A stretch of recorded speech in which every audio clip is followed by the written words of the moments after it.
often say on the show about how things are changed with the sort of advent of time, Even our late and brilliant monarch, I thought, her message, as I've said many times, during the pandemic was great.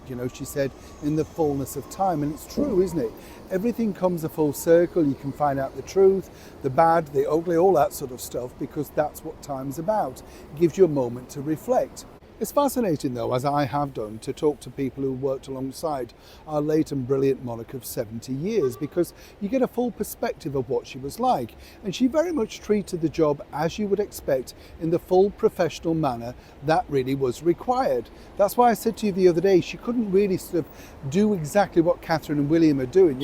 She was a different generation, brought up a lot more stoically, didn't necessarily wear her heart on her sleeve, but I've been told behind the scenes was very emotional and got very upset at some of the visits and things that she'd encountered over her long reign. But the big golden rule, about our late monarch was that if you were asked by her, and this would be something of a privilege, you would do your utmost to attend, to make the effort to turn around and turn in, as it were, even if you didn't feel particularly your very best, you understand. So it comes as no surprise to learn that, of course, the former royal known as Meghan Markle, the Duchess of Sussex, even with a direct ask from our late monarch, couldn't bring herself to do this. And when I tell you the story, it's really actually at the height of bad manners. You could put it any other way you wanted. But truly, you've entered the family and you've barely been in it 10 minutes, and this is the way you treat the head of that family, but more importantly, the head of the Commonwealth, and of course, the woman who's known around the world simply as the Queen. Let me explain.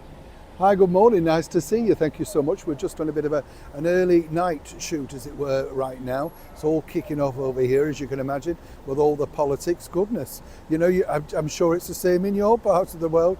They never give in. There used to be a quiet moment, didn't there? Not anymore. We'll have a quick wave, by the way. Let me explain this story, because it was told to me today, and I think it's rather sad in many respects as to what the situation became.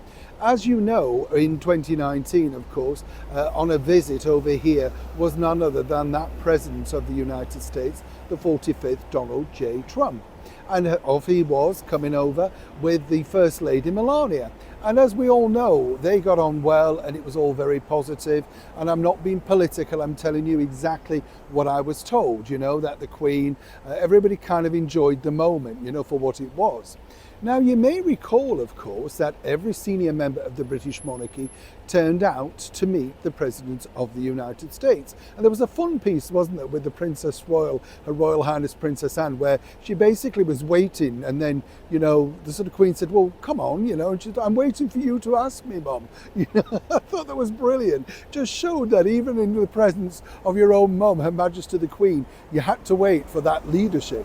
Now, here's where it got interesting for me, because a person who was very much in that part of the system at that point and setting up that particular event told me that, in fact, while of course Meghan Markle claimed on that evening that she couldn't attend, she didn't feel very well, this was round about a month after giving birth to Prince Archie, right? Well, this was June the 6th, and I think it was like May the 3rd or something like that.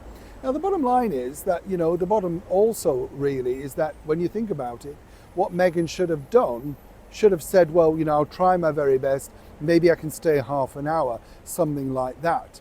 Now, what happened was Meghan couldn't decide, allegedly, whether she could make it or not, kept dangling this back and forth. Now, what happened prior to that was our late and brilliant monarch, Her Majesty the Queen, personally went out of her way via her own team and said, if you could, I really would appreciate it, because it would look bad if, of course, we weren't all out in force to greet the President of the United States. As I said, dangle back and forth. Suddenly, on the 11th hour, Meghan's health took a turn for the worst. She didn't feel well at all.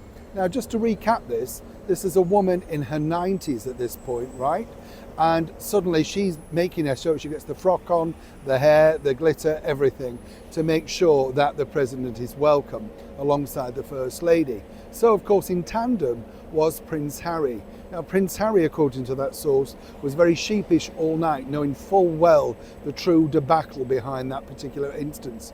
And as we know, Meghan was no fan of the president, but clearly for a few hours inside Buckingham Palace, she could have swallowed that venom just enough to support our late and brilliant monarch. According to that source, no, she couldn't. And Prince Harry once again had to hold the fort alone. Clearly, 5-6 years down the line, he's learned nothing, right? Neil Sean in the very heart of London.